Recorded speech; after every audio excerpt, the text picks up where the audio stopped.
रोहन और मोहन दोनों की माँ की सोच अलग थी।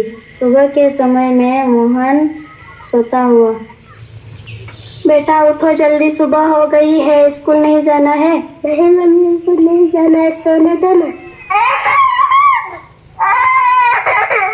ठीक है मेरा बच्चा, स्कूल मत जाओ, जाकर खेलो। दूसरी तरफ रोहन के घर में, गुड मॉर्निंग बेटा, चलो उठो, स्कूल जाना है। ठीक है मम्मा।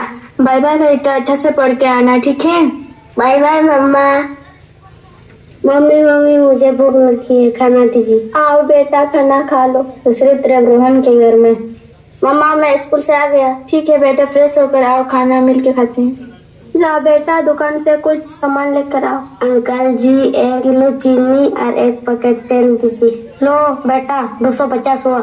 ये लीजिए अंकल। हेलो मोहन, कैसे हो? मैं ठीक हूँ, तुम बताओ। मैं भी ठीक हूँ। अंकल जी मुझे भी 1 केजी चीनी और 1 पैकेट तेल दे दीजिए। कितना हुआ अंकल? 250। रुकिए हिसाब लगा लूं। 60 रुपया का चीनी और 150 का तेल, टोटल हुआ 210। आप मुझसे 250 कैसे मांग रहे? अंकल झूठ बोल रहे आप मुझसे। माफ कर दीजिए बेटा। रोहन, तुमको कैसा पता चला कि ये झूठ बोल रहा है? 60 रुपया का चीनी और 150 का तेल, तो टोटल हुआ 210। ये मुझसे 40 रुपया ज्यादा ले रहा है। कोई भी मुझे ठग नहीं सकता है। अंकल जी इसका भी पैसा वापस दीजिए। लीजिए आपका भी 40 रुपया। मम्मी हम दोनों सामान लेकर आ गए। हाँ, आपको पता है आज को क्या हुआ? दुकानदार मुझसे 40 रुपया ज्यादा ले रहा था। आज मैं रोहन के वजह से बच गया। शाबाश बेटा, तूने बहादुरी का काम किया। थैंक यू मम्मा। आपका बेटा तो बुद्धिमान है। हाँ बहन, बच्चों का पहला मंदिर घर है और दूसरा मंदिर स्कूल है। स्कूल हमें पढ़ना लिखना और जीना सिखाता है। घर हमें प्यार देता है और स्कूल हमें ज्ञान देता है। हाँ बहन जी, आपने सही बोला।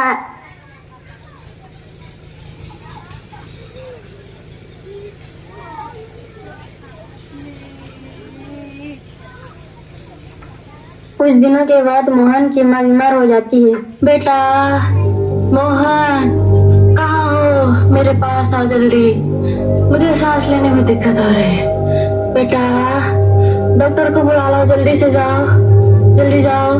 ठीक है, मैं डॉक्टर के पास जा रहा हूँ। ठीक है डॉक्टर साहब मेरा माँ को बचा लीजिए प्लीज।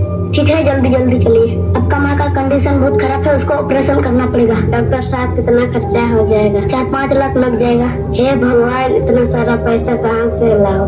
भाई साहब मेरे पास इतना ज्यादा पैसा नहीं है, तो मैं क्या करूँ? तत्काल के लिए कुछ दवाई लिख करके दे रहा हूँ, मंगवा लीजिए। ठीक है डॉक्टर साहब, मैं एक काम ढूंढने जा रहा हूँ, अपना ध्यान रखना। भाई साहब आपके पास कुछ काम है तो मुझे दे दीजिए। मेरे पास कोई काम नहीं है, यहाँ से निकलिए। वह है घर पर? भाई साहब कुछ काम हो तो मुझे दे दीजिए। हाँ मेरे पास एक काम है, ये कुछ रिपोर्ट है, आपको लिखना होगा। क्या ये काम कर लोगे? नहीं साहब, मुझे पढ़ना लिखना नहीं आता। कोई दूसरा काम है तो दे दीजिए। झाड़ू लगाने वाला और बर्तन साफ करने वाला काम आपके पास है? नहीं है, निकलिए यहाँ से। आप कैसे पर लोग आ जाते हैं। हे भगवान, अब मैं कहाँ जाऊँ? मैं अपनी माँ का इलाज कैसा करवाऊंगा?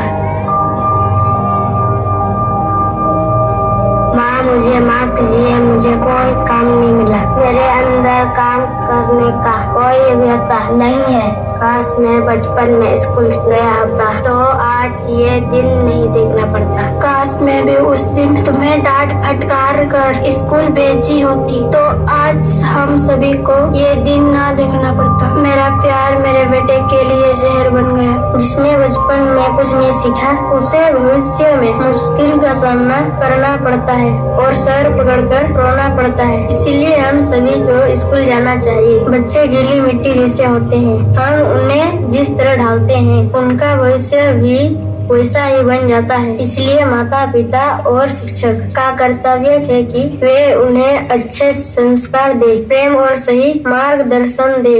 आज की मेहनत कल की खुशी है। पढ़ाई और मेहनत से ही सफलता मिलती है। सभी को धन्यवाद।